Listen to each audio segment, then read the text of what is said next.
Já vou.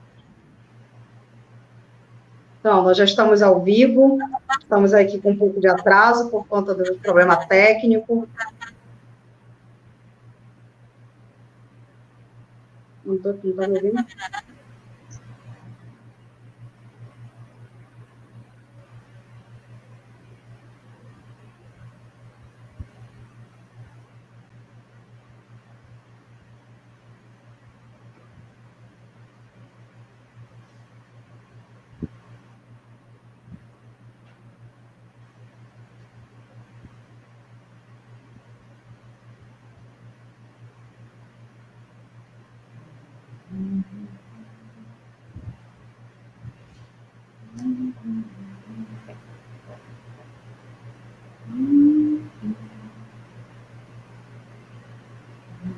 Aqui da professora Elisiane.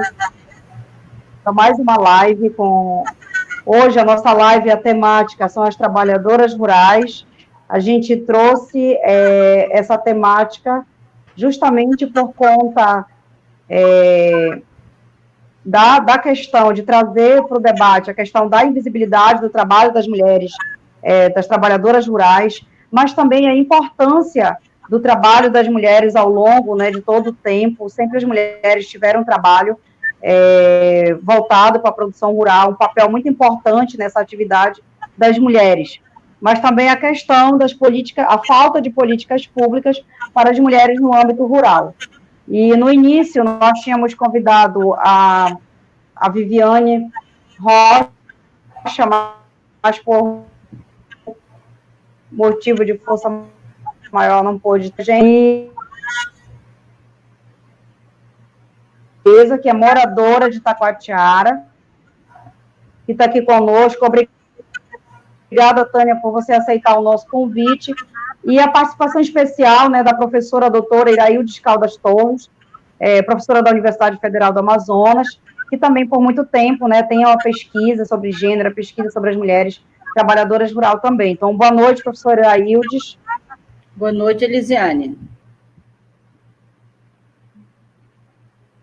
Boa noite, professora. Obrigada por agradecer aí por aceitar o nosso convite, né? Já bem de última hora, mas a senhora sempre muito solícita conosco, e desculpa aí pelo nosso problema técnico. Obrigada. Boa noite, Tânia. Tânia Chantel, boa noite. A Tânia caiu também novamente aí.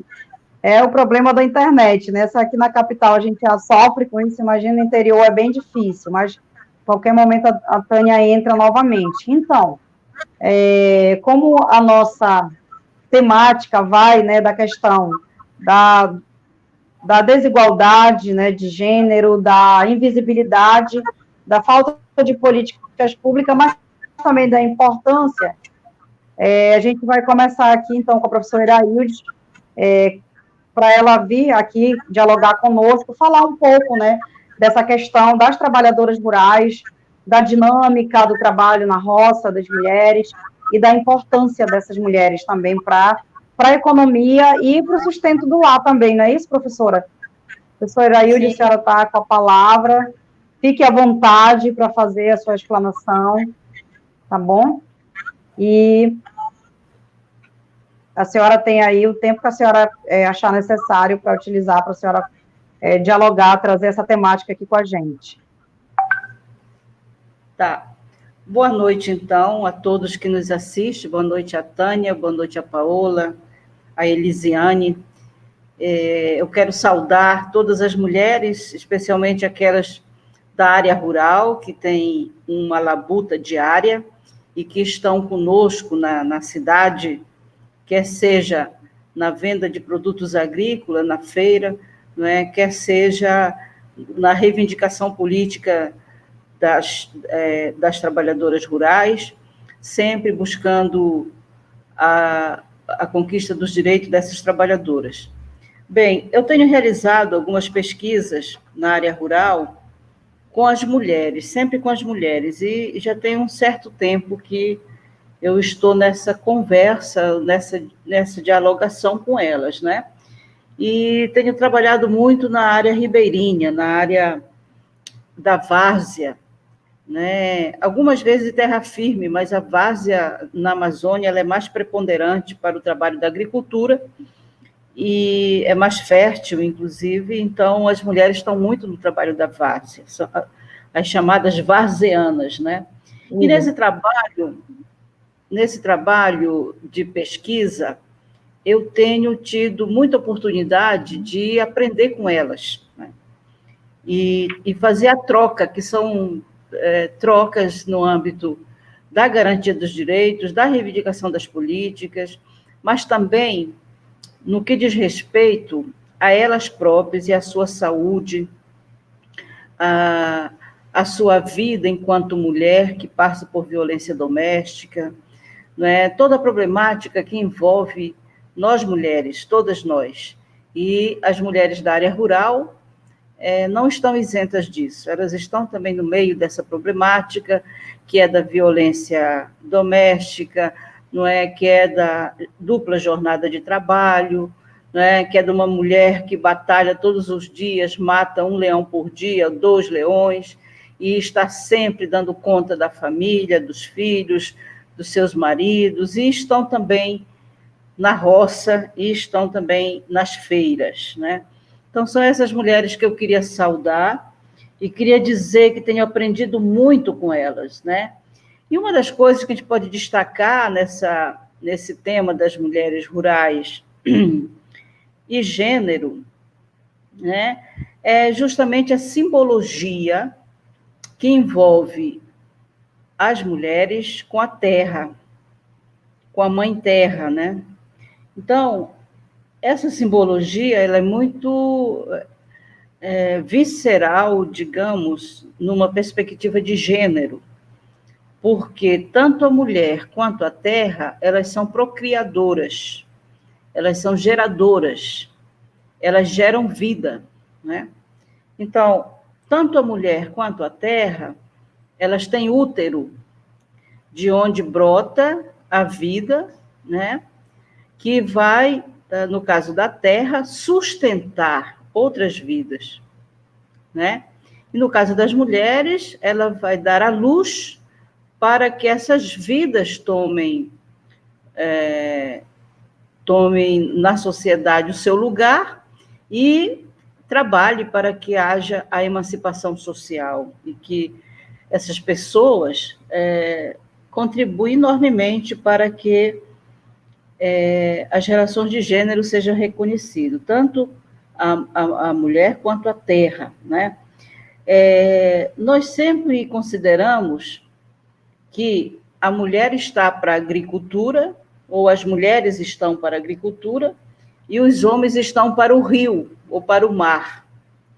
Então, sempre quem estuda gênero na área rural associa, né, a terra ligada à mulher, por esta simbologia da criação e da procriação, e os rios ligados aos homens, por uma simbologia mais masculinizada, de ser o rio um lugar do risco, lugar do desafio maior, no sentido de desafio da vida, né? E então, isso é muito forte também no Nordeste brasileiro, né? Que dizem que os homens estão para o mar e as mulheres estão para a terra. Então, o que nós temos visto nessa relação de gênero com as mulheres é que nem sempre essas trabalhadoras são vistas pela ciência, são vistas pela sociedade, né? Muitas vezes elas são invisibilizadas, elas são tornadas invisíveis, né? A sociedade faz de conta que não vê essas mulheres.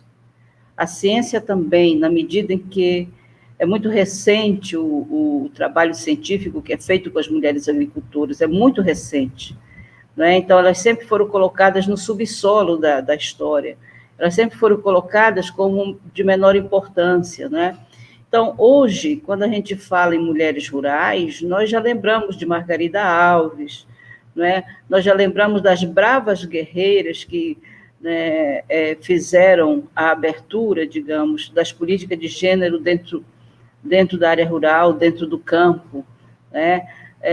Nós vamos lembrar de trabalhadoras que deram a vida, que foram assassinadas, né, por reivindicarem direitos, né, por estarem à frente de movimentos, né? São muitas mulheres que já tombaram porque lutam pela floresta, porque lutam pelo meio ambiente, porque lutam pela terra, né? Porque querem a expansão da terra para todos, o direito a elas, a terra, né? Então, nós vamos lembrar muito dessas mulheres, né? E vamos lembrar do movimento das camponesas, né? O movimento das camponesas que começa lá por Pernambuco, pelo Nordeste, e que vai se espalhando no Brasil inteiro. E essas mulheres camponesas, elas vão desbravar, digamos, os direitos que hoje têm garantido essas mulheres, né? São poucos direitos garantidos, mas já se tem. Por exemplo, no âmbito dos assentamentos, hoje o assentamento pode ser no nome da mulher. Antigamente não era. Isso acontece do governo Lula para cá, com a política que foi direcionada pelo MDA, pelo Ministério da Agricultura, da Reforma Agrária. E essa política, ela é muito nova, né?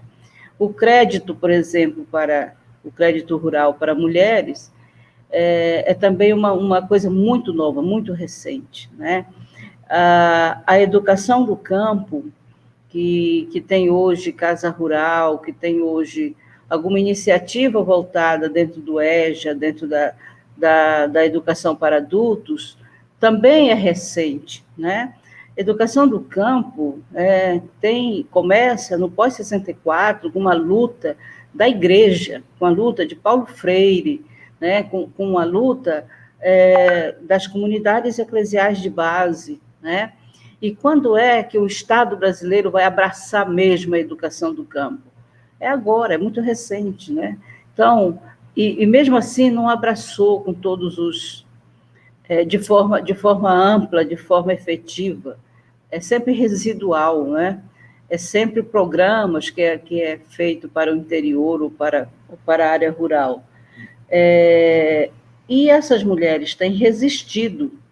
Elas têm resistido bravamente dentro do campo para não sair e trabalhar com essa perspectiva da cidade, né? Elas estão nos sítios, elas estão nos ramais, elas estão nos assentamentos aqui perto de Manaus, né? Eu já trabalhei com o assentamento do Brasileirinho, do Asa Branca, do Água Branca, e outros que na orientação de mestrado eu acabo conhecendo. Essas mulheres, elas não deixam os seus trabalhos na área rural. Elas são rurais e são da cidade. Elas estão ali no entremeio, né? Mas acontece que elas estão em desvantagem a outras mulheres da cidade, porque pelo fato de elas morarem nos ramais, esses ramais nem sempre estão abastecidos com os serviços básicos de água, de luz, né? Não estão asfaltados. Então, elas caminham estradas a fios com os produtos, elas têm um trabalho muito penoso, né? De carregar todo esse produto para ir levar para a feira, para fazer o escoamento. Então, percebam que elas estão sempre mais em desvantagem do que a mulher da cidade. A mulher da cidade ainda tem a luz, a água elétrica, a luz elétrica, a água encanada, e ela tem o transporte coletivo ali que pode pegar, e as mulheres da área rural, né? Que elas têm as próprias pernas para andar, e força e energia, né? E Deus para guiá-las no caminho até chegar à cidade, né? Então, eu sempre digo que essas mulheres, elas são sementeiras, elas são guardiãs de cultura, né? E elas são bravas guerreiras na luta reivindicativa, né? São mulheres que têm que nos ensinar a ser fortes, né? De onde que elas tiram tanta força? Há um sagrado feminino, ou há um eterno feminino com elas, que dá essa força para elas, né? Então, essas mulheres, muitas vezes, elas desenvolvem um movimento chamado ecofeminismo, que elas nem sabem que elas estão desenvolvendo esse movimento. Elas nem sabem que elas são as grandes protagonistas políticas desse movimento. Quando elas, nas suas práticas sociais, são guardiãs da cultura, quando elas são sementeiras, plantadeiras, né, coletoras, né, transformadora de mandioca na farinha, né, quando elas são sujeitos de comercialização desses alimentos, desses produtos, não é? Elas são essas que fazem um ecofeminismo, né? Elas muitas vezes não sabem disso, mas eu vejo muito presente nas mulheres da área rural essa organização política, né? Elas têm um espírito conservacionista da floresta muito grande, isso está arraigado nelas. Não é nenhuma formação que elas tiveram, ou uma palestra, não, está nelas, está no espírito dessas mulheres, né? Para elas, a floresta de pé, ou a floresta em pé, é uma questão sagrada, né? Para elas, a floresta em pé é uma questão ética e é uma questão política, né? Então, o que é isso? É um movimento chamado ecofeminismo, né? Então, são mulheres fortes, lutadoras, né, que organizam a economia doméstica. São elas que têm na sua mente uma organização que faz com que o dinheiro renda o mês inteiro. O homem não sabe fazer isso, né? Mas elas são capazes de fazer render o rancho, de fazer render o dinheiro, né? Elas tiram, elas têm uma força que orienta elas nessa sagacidade, digamos, né, da vida apertada, da vida, né, que precisa de uma pessoa que tenha uma ordenança que possa, então, levar a família a ter alimento e a não sofrer tanto, né? Então, elas são mulheres que plantam, que colhem, que vendem, né? São mulheres que estão na casa, elas têm uma dupla tarefa, né? Uma dupla jornada, né? Porque elas acordam muito cedo e logo já vão para a beira buscar água, quando é na área rural, ou mesmo na Amazônia Profunda. Aqui, perto de Manaus, elas vão na Cacimba, elas vão lá no poço artesiano, né? Pegam água, aquelas que não têm na casa, e já vão fazer a asepsia e o café, e depois já vai para a lida da roça, né? Então, e quando elas voltam, elas vão terminar de fazer a comida, eles vão fazer todo o trabalho da casa, né? Quer dizer, ela não descansa, é uma mulher que não tem tempo, que não tem hora, que não tem descanso, né? Então, essa mulher que está na casa, que planta, que colhe, que vende, né? Aquela mulher que está na feira, né? Então, é essa mulher agricultora brasileira que nós temos, né? E que tem um trabalho de organização que é muito genuíno, que está nela, essa organização, né? É uma organização política da casa, é uma organização política da comunidade, né? A comunidade, ela se organiza porque as mulheres se movimentam, elas vão fazer acontecer alguma movimentação na comunidade, do tipo clube de mãe, roda de conversa, né? Elas vão estar no centro social, elas estão numa animação da comunidade, se envolvem na igreja, vão ser catequistas, vão para a igreja evangélica, né? De forma que elas não param. E ainda tem um tempo para conversar entre elas, para fazer a roda de conversa, né? Então, eu digo que a comunidade sem as mulheres seria uma comunidade muito triste, sem alegria, né? Sem movimentação. Evidentemente que os homens, eles estão ali com elas, né? Eles estão também, né, nessa organização, mas são elas aquelas que animam mais, que puxam mais as coisas, né? E aí a gente vai perceber essa força dessa mulher, né, que é capaz de fazer tudo isso, né? Se a gente vai pensar nas tarefas que as mulheres fazem, a gente vai perceber que elas têm um trabalho pesado, que é muito mais pesado do que o trabalho que o homem faz. Embora muitas delas não reconheçam isso. Se a gente vai para uma pesquisa e pergunta delas se ela faz o trabalho pesado, ela diz que não, quem faz é o homem. Mas tem uma parte delas que diz sim, eu faço trabalho pesado, né? E o trabalho pesado para a mulher não é só que seja aquele trabalho físico, peso físico, mas é um peso que interfere na sua saúde, na sua subjetividade, não é? O fato de a mulher carregar lata d'água na cabeça, o fato de a mulher carregar paneiro de mandioca nas costas, né? O fato de ela suspender tipiti, né? Torrar farinha no forno quente, isso interfere na saúde do útero da mulher, na saúde da mulher, né? Aquelas que carregam paneiros de mandioca, elas têm útero caído, como se fala na área rural, né? Então, como que isso não é trabalho pesado, né? Uma vez eu encontrei uma mulher numa das pesquisas, uma mulher até numa comunidade rural de Quari, que eu perguntava para ela, o que é trabalho pesado para você? Ela dizia, olha, trabalho pesado para mim é vir da roça meio-dia no sol quente, no sol empinado, ela diz, no sol empinado.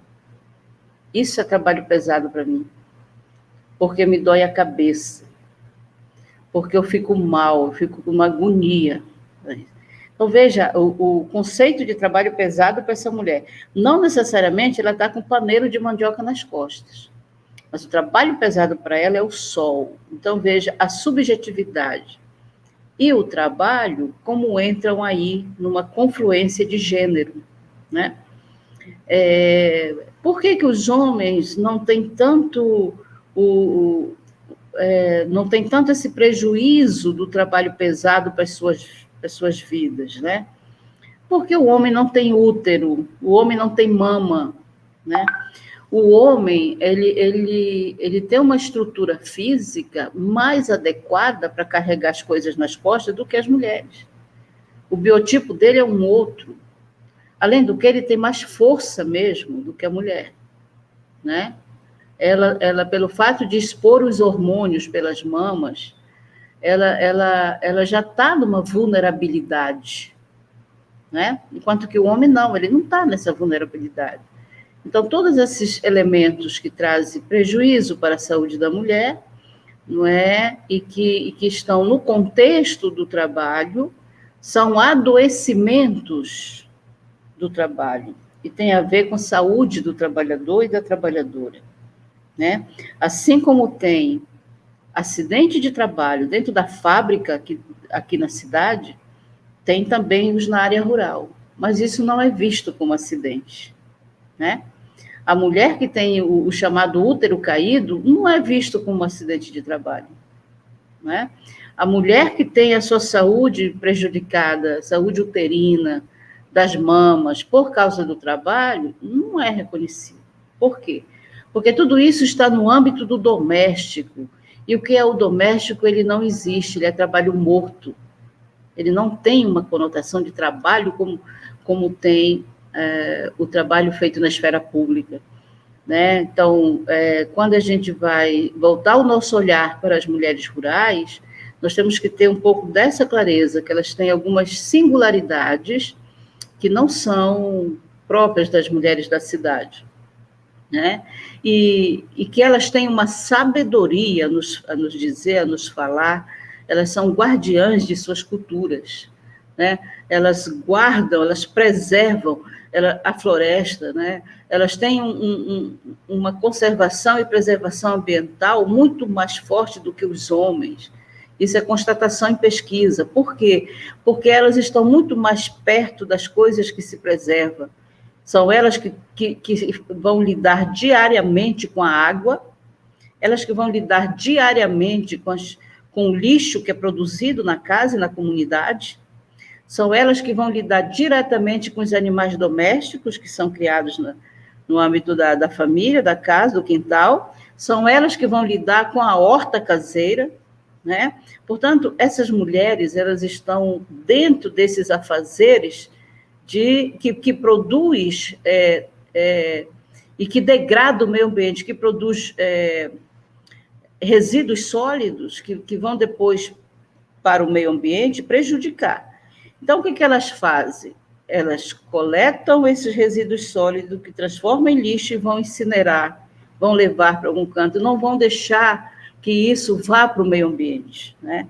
Então, elas estão com muito mais acuidade, com muito mais atenção voltada para essa conservação e preservação do que os homens. Os homens estão mais distantes, eles estão mais na pesca, na caça, eles estão mais no comércio, na rua, né? E eles não estão muito fortemente dentro desse contexto dos afazeres da casa, dos afazeres domésticos.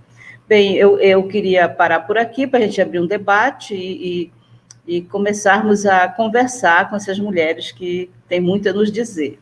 Muito obrigada.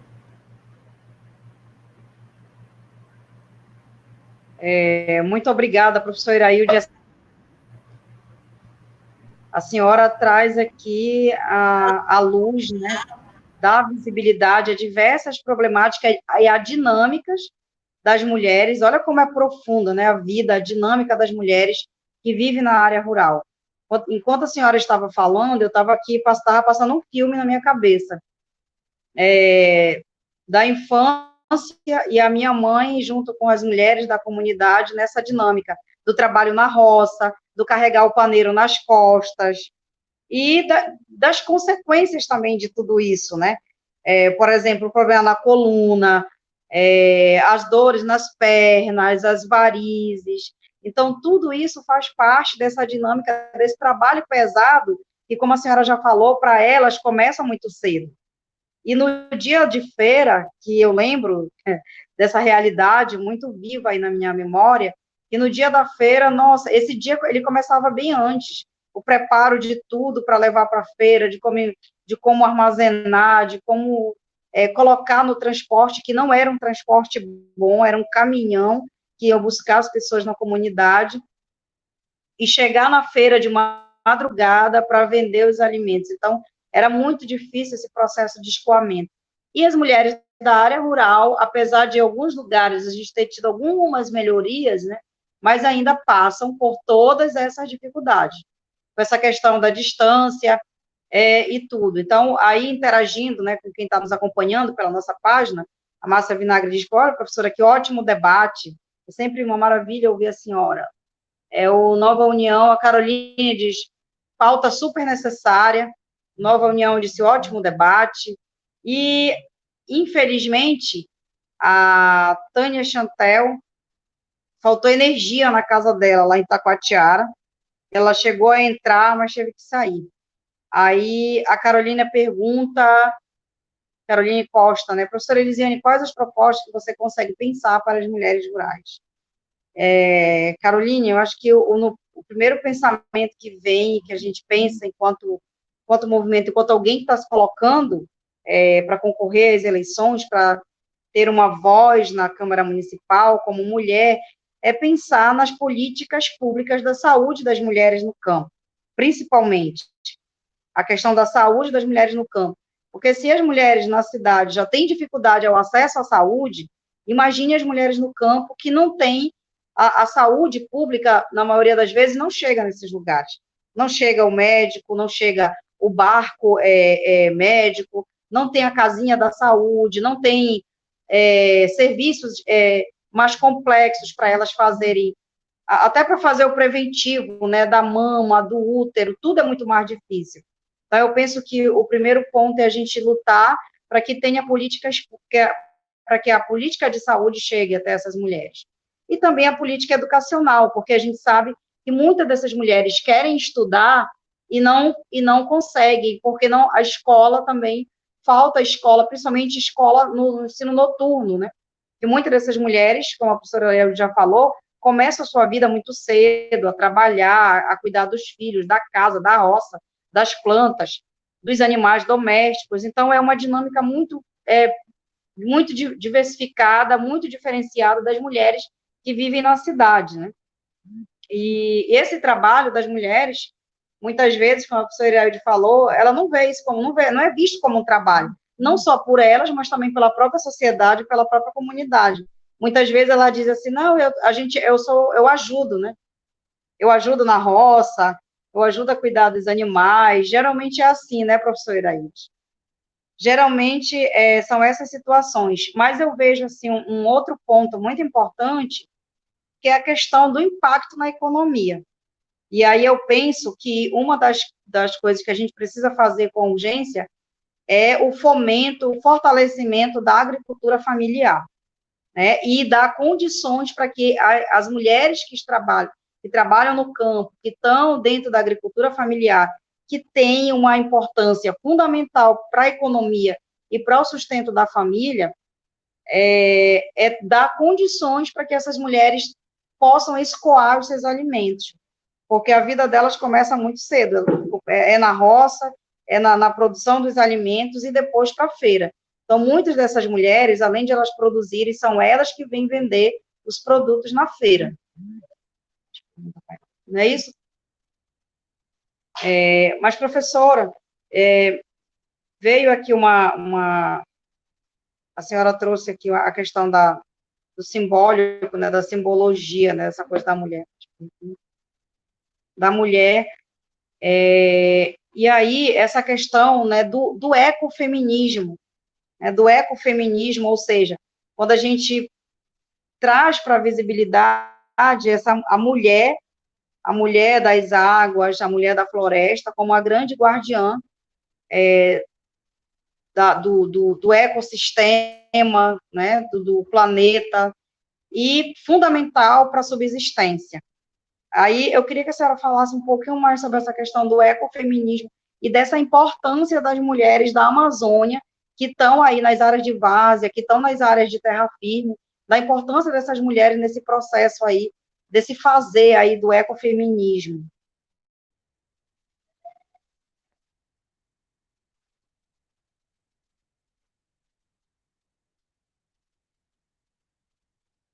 Essa relação do trabalho das mulheres, que eu tenho trabalhado numa teoria chamada Práticas Sociais das Mulheres da Floresta. Já tem uns 10 anos que eu estou elaborando esse conceito de práticas sociais das mulheres da floresta. Não é? O sentido de Mulheres da Floresta é para fazer um diferencial, um marcador social aqui na Amazônia, né? Então, as mulheres da floresta são todas elas, as agricultoras, as pescadoras, as quebradeiras de coco de babaçu, né? As mulheres benzedeiras, todas elas estão no meio aqui das chamadas mulheres da floresta. E essas mulheres, elas desenvolvem práticas que não são só práticas de trabalho, mas são práticas sociais de modo geral, né? Elas, ao mesmo tempo que estão no trabalho, estão me ouvindo? Oi. Oi, Elisiane. Caidinha aqui. Tá, hoje voltou, choveu, né? Para cá, e aí o tempo está meio fechado. De vez em quando a internet... Isso, voltei. Tá, voltou. Então, como eu estava dizendo... Essa questão da tecnologia. Como eu estava dizendo, são chamadas, dentro do ecofeminismo, práticas sociais das mulheres da floresta, porque não envolve só o trabalho, mas envolve as práticas de modo geral, né? Assim como elas trabalham na agricultura, elas trabalham como quebradeiras de coco de babaçu, elas trabalham em várias frentes, né? Pescadoras, etc. Elas também montam e fazem pastorinhas, elas fazem festas, né, festas dançantes, elas organizam as comunidades dentro da igreja, né, elas fazem uma espécie de clube de mães, grupos de mulheres. Então, tudo isso são chamadas práticas sociais, né? Mas também as práticas das benzedeiras, a prática das parteiras, né? Tudo isso entra nesse conceito de práticas sociais. E esse conceito de práticas sociais, ele está muito bem verticalmente dentro do chamado bem viver, que é um conceito que vem dos índios, lá do Peru, né? E o bem viver se põe hoje na ordem do dia da discussão como um ecofeminismo. Então, essas mulheres, muitas vezes, elas não têm esse nome bonitinho, ecofeminismo, no qual elas se envolvem, né? Elas nem sabem e elas estão fazendo esse ecofeminismo, né? Elas estão organizadas. Primeiro, porque elas já têm uma organização nata com elas. Na cabeça, elas já sabem organizar a economia da casa, né? Depois, elas se juntam com outras mulheres e vão se organizar dentro da comunidade, né? E aí vai sair coisa muito boa, isso que eu estava falando anteriormente, dessa dinamização da socialidade, dessa dinamização da vida dentro da comunidade, né? Então, são elas que estão mais antenadas com outras famílias, com outras mulheres, para saber as necessidades que as famílias estão passando. Elas estão muito antenadas com que mulher que está passando por violência doméstica, que isso é muito escondido, que ninguém percebe. Elas ficam antenadas percebendo isso, né? Elas ficam antenadas com as questões das drogas dentro da comunidade, da violência sexual, da gravidez precoce. Então, essas mulheres, elas têm uma organização que, às vezes, falta só um incentivo para engrenar uma organização bem bacana, política, né, proativa, né, de um protagonismo dessas mulheres que não deixa nada a desejar as mulheres da cidade. Agora, Elisiane, se tu me permite, eu queria acrescentar mais algumas coisas que a gente poderia pensar em termos de política para as mulheres. Tanto pensar com você na vereança, quanto pensar... Sim, professora, mas antes de a senhora acrescentar... Isso, antes de a senhora acrescentar, tem uma pergunta aqui da Márcia Vinagre, que vai de encontro com o que a senhora acabou de falar, que é sobre... Ela pergunta assim, professora Irailde, nas pesquisas que a senhora realiza com as mulheres do campo, a senhora consegue perceber que a violência contra a mulher é maior no campo do que na cidade? Ela faz essa pergunta aí para você. Não, Márcia, não chega a ser maior. Mas na sua percepção, enquanto pesquisadora, se dá para mensurar. Veja bem, a violência está presente sempre, em todas as comunidades. Mesmo naquela que diz, não, aqui não tem violência, a gente consegue detectar que tem. Né? Por exemplo, comunidade indígena, que a gente chega e elas dizem que não tem violência porque elas não podem falar que tem, que elas são vigiadas pelos caciques, pelos Uxaua, pelos homens, então elas não falam. Mas depois, se tu for tomar banho com elas lá no Rio, né, e te aproximar delas e perguntar, e ir devagar conversando, elas revelam que tem violência doméstica. Né? Agora, no interior, não tem tanto como na cidade, a violência doméstica. Né? Mas não é assim no nível alto como eu vejo na cidade. Na cidade se bate mulher por qualquer coisa, por questão muito pequena, né? No interior, não, até porque não tem muito essa coisa do ciúme com a mulher. Tem mais na cidade isso, porque, de acordo com a cabeça dos homens, é na cidade que estão todos os homens, onde essas mulheres podem se perder, né? Lá no interior, não tem muito essa questão, né? São famílias conhecidas, são compadres, comadres, são pessoas próximas, então não se tem muito esse elemento do ciúme que causa tanto a violência doméstica. Mas tem outras situações de alcoolização do marido e de problema com droga, com filho, tem sim, tem outras situações que acabam acarretando, sim, a violência doméstica dentro da comunidade. Eu encontrei uma comunidade no Andirá, uma comunidade indígena, chamada Umirituba, está até saindo um livro sobre essa comunidade, da pesquisa que a gente realizou lá, que as mulheres fizeram justiça com as próprias mãos. Elas construíram uma cadeia lá dentro uma casa cercada, cadeia, e bota o cabra lá dentro, o cabra que bate mulher. Elas mesmo vão pedir para o Tuxal manda o encarregado da voz de prisão para o cara, e o cara vai para essa cadeia. E ele vai levar uns bolos na mão de palmatória. E, de acordo com o crime que ele fez, com o que ele cometeu contra a mulher, vai ser tantos bolos, né? E a mão do cara fica inchada e tudo. E elas depois trancafiam o cara dentro da cadeia e ele fica lá. Até quando a comunidade vai chamar para o julgamento e vai absolver. Mas ele fica lá dentro. Quer dizer, elas próprias se organizaram para dar um basta na violência dentro da comunidade, né? Olha, e acabou, não acabou totalmente com violência, eu acho, também não fui mais lá faz algum tempo, mas cessou muitos casos de violência lá em Muirituba, né? Ok. Mais perguntas? Muito bom, professora. A Maria Rita está nos acompanhando aqui também, diz, olha, muito boa pergunta, muito bom. E o nosso tema é um tema de extrema importância, né?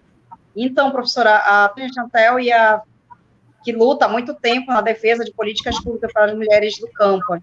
Tanto é que ela é do movimento das mulheres camponesas, ela ia trazer algumas explanações aqui, mas eu acho pertinente a senhora ir além e falar aquilo que a senhora estava pensando agora há pouco sobre essa questão, né, das políticas públicas. Fique à vontade. Deixa eu responder essa questão aqui. Deixa eu responder essa questão para a Nova União. Podemos dizer que a invisibilização do trabalho dessas mulheres se dá tanto pelo capitalismo quanto pelo machismo? Olha, eu acho que é a sociedade capitalista que produz a invisibilização, né? Eu falei de uma invisibilização dentro da ciência, né? A ciência é uma produção da sociedade moderna, é uma produção do sistema capitalista, né? E falei de uma invisibilização dentro da história. A historiografia não visibiliza essas mulheres. Se você vai para as crônicas dos viajantes, elas não aparecem. As mulheres vão aparecer, né, quando é preciso fazer a contagem da população. Por exemplo, o Alexandre Ferreira Rodrigues, que esteve no século XVIII fazendo aqui um apanhado de informações para levar para o rei de Portugal, nessa expedição, ele só fala das mulheres quando ele diz assim, no povoado tal tem tantos homens e tantas mulheres, só assim que elas aparecem. Quando é que elas vão aparecer mesmo nas crônicas? Elas vão aparecer no século XIX, com a Elizabeth Agassiz, quando vem de uma expedição chamada Viagem pelo Brasil, e que ela senta com as mulheres na cidade de Tefé, na cidade de Maués, aqui no Rio Negro perto de Manaus, e vai conversar com elas, né? Então, pela primeira vez, a gente vê que elas são tocadas de uma maneira mais com cuidado, por esta mulher chamada Elizabeth Agassiz. No século XVIII, o padre João Daniel, também, quando escreveu o Tesouro do Máximo Rio Amazonas, ele fala um pouco dessas mulheres, né? Mas ele fala quando ele vai expressar a respeito do chamado comércio sexual, das mulheres parideiras, né? Que é o tema do meu doutorado, que eu desenvolvi há quase 20 anos atrás, com esse sentido das mulheres e da imagem que as mulheres têm de serem parideiras, lascivas sexuais, atiradas, libertinas, né? E encontra esse solo de discussão nos escritos do padre João Daniel. Mas, fora isso, é muito pouco que se tem sobre as mulheres, né? Não é tanto machismo, mas é uma cultura ocidental de patriarcado, né? Que invisibiliza as mulheres, né? Bom, agora, Elisiane, eu queria falar de algumas políticas que eu acho que é muito pertinente para as mulheres da área rural, né? A saúde da mulher é uma coisa para ontem. Essa questão da carreta, né? De ter períodos em que as mulheres são chamadas para fazer Papa Nicolau, né, para fazer toda essa parte da saúde da mulher, que não é feito só no mês de outubro, mas isso tem que ser periódico.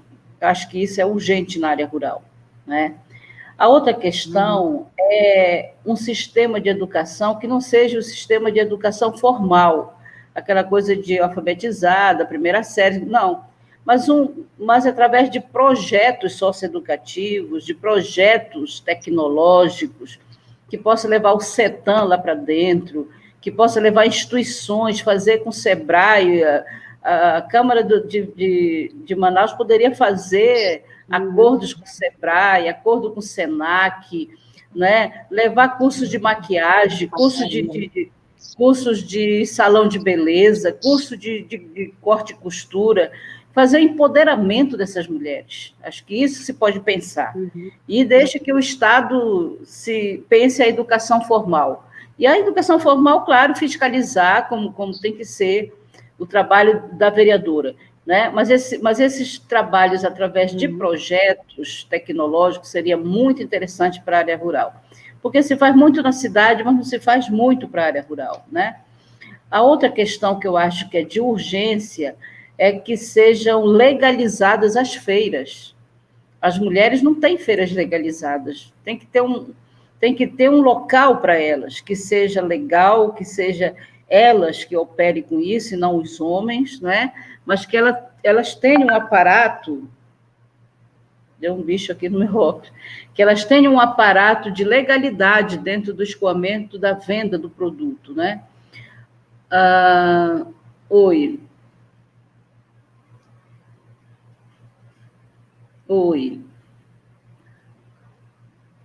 Então, essa legalidade, ela se dá... Oi, está voltando, Elisiane. Ela se dá por meio da luta reivindicativa mesmo. É a luta política aqui, para legalizar as feiras. Uma outra política poderia ser o aumento e a proliferação do chamado Pronaf Mulher para toda a área rural, não só para alguns pedaços da área rural, né? Por que não se cria o Banco da Mulher Rural? O Banco Popular da Mulher Rural, a moeda do povo para a mulher rural, né? Eu acho que na área da economia está faltando essa política mais forte. Não tem o Banco do Povo? Por que se não faz uma moeda para a área rural? Banco da Mulher Rural, por exemplo. Acho que era bom se pensar nessa parte, né? Depois, é muito bom que se pense no incentivo à economia solidária dentro dos ramais, dentro das comunidades, né? As cooperativas, associação, arranjo produtivo local. Então, são políticas que é possível fazer, não são coisas difíceis. O que precisa é fazer articulação com as instituições, chamar a universidade para fazer projetos, né? Convidar o SEBRAE, convidar o SENAC e fazer um puxirum, digamos, de apresentação de produtos, e que essas mulheres, a partir daí, possam se desenvolver em associação, em cooperativa, e elas próprias possam tocar os seus negócios. Eu acho que esse empoderamento na área econômica é fundamental para as mulheres. Eu vejo aí fortemente 3 coisas: na área econômica, na área da educação tecnológica e na área da saúde da mulher.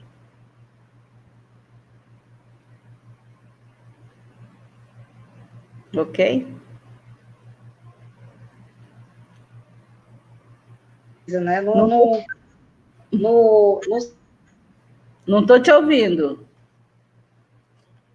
Não estou te ouvindo, mulher. A senhora está ouvindo agora?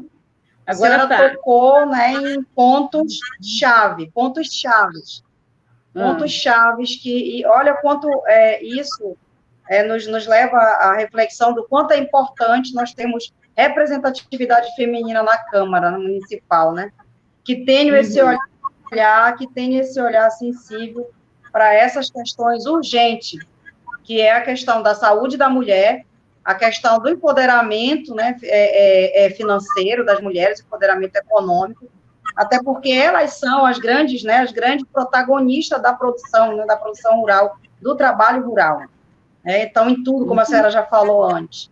E essa questão da tecnologia, do investimento, né, é fundamental, e esse é um compromisso que a gente aqui, que eu, enquanto candidata, me coloco a levar essa pauta para a Câmara, com certeza, não só por esse olhar de uma mulher que está aqui, que mora na área rural, que está no movimento de mulheres, mas principalmente por ser também uma pesquisadora na área de gênero, e por as minhas raízes, né, por vir da área rural e vivenciar tudo isso com a minha mãe e as mulheres da comunidade.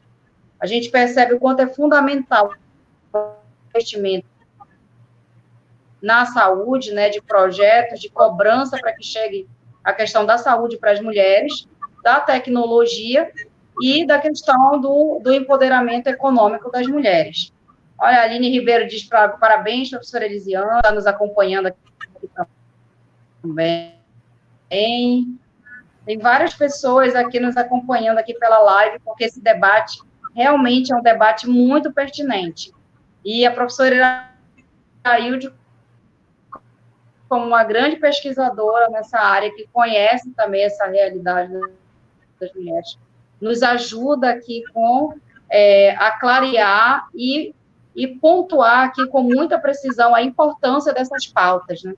Para a gente levar para a Câmara Municipal uma assistida com essas políticas públicas e tenham também um empoderamento. Né? Uhum.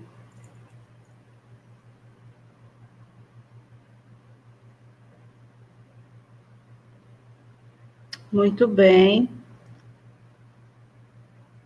A Elisiane caiu de novo, né? A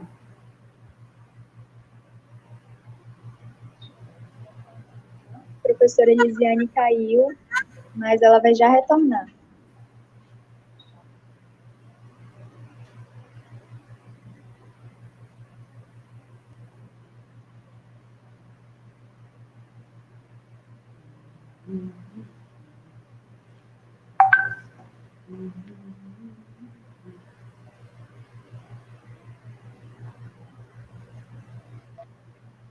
Eu consegui voltar, mas ainda não está ainda.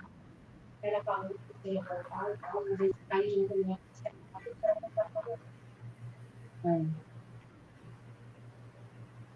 Está ok, Elisiane?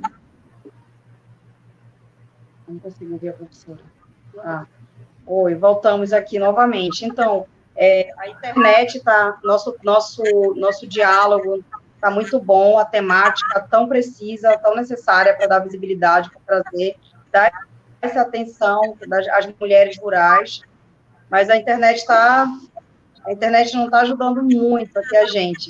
Então, professora, eu peço desculpa à senhora mais uma vez, né, por essa questão da internet, e gostaria aqui, desde já, de agradecer mais uma vez a sua presença, sua participação, sua... Uhum.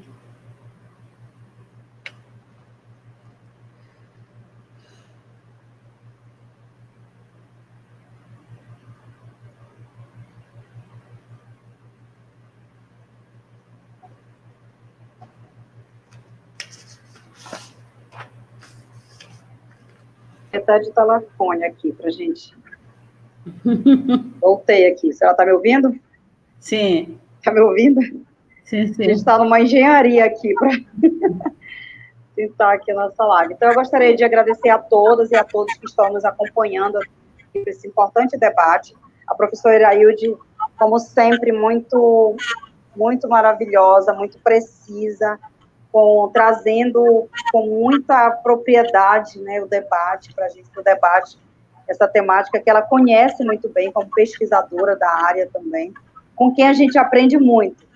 Então, professora, eu gostaria que a senhora fizesse aí as suas considerações finais, para todas e todos que estão nos assistindo aí pela nossa página no Facebook, e, mais uma vez, obrigada aí, tá, pela sua grande contribuição conosco. Uhum. Pois é, Elisiane, meu grande sonho é que as mulheres consigam sair da condição de de dificuldade, e às vezes de um trabalho penoso que elas têm na área rural. E para isso é preciso que tenha bons representantes na Câmara. E quem vai defender as mulheres são as mulheres. Não vamos perder tempo pensando que seremos defendidos pelos homens. Quem vai defender as mulheres são mulheres. Para isso, nós temos que empoderar essas mulheres, aquelas corajosas que têm um projeto político a desenvolver como vereadora, não é? Eu queria muito parabenizar você, Elisiane, por essa coragem, por essa lucidez de querer lutar pelas companheiras mulheres, de querer lutar por políticas para as mulheres rurais, por você ser uma das poucas que lembram das mulheres rurais, né? Que colocam na pauta da sua plataforma política as mulheres rurais. Quero parabenizar muito você, não é? Porque eu trabalho nessa área e sei da dificuldade e dos vários problemas que essas mulheres passam, né? Às vezes é muito triste o que a gente vê, né? Que essas mulheres vivem e não são reconhecidas, não são visibilizadas. Então, o meu recado é que você consiga ter dessas mulheres o seu apreço, que elas reconheçam em você uma capacidade, uma pessoa que pode representá-las, né? E que, se você alcançar isso delas, que você faça bem essa representação, que você atue em favor realmente das mulheres. Muito obrigada por ter me convidado, e sempre que eu tiver tempo, eu quero discutir a pauta das mulheres rurais. Muito obrigada, professora, mais uma vez, obrigada por compartilhar conosco, né, os seus anos aí de pesquisa, e eu sou, assim, muito, muito grata e muito fã de uma mulher como a senhora, que se dedica ao estudo, a estudar, né, as mulheres, a dinâmica, essa sociabilidade das mulheres, essa profundeza, essa riqueza, né, que a gente tem, que permeia, né, dentro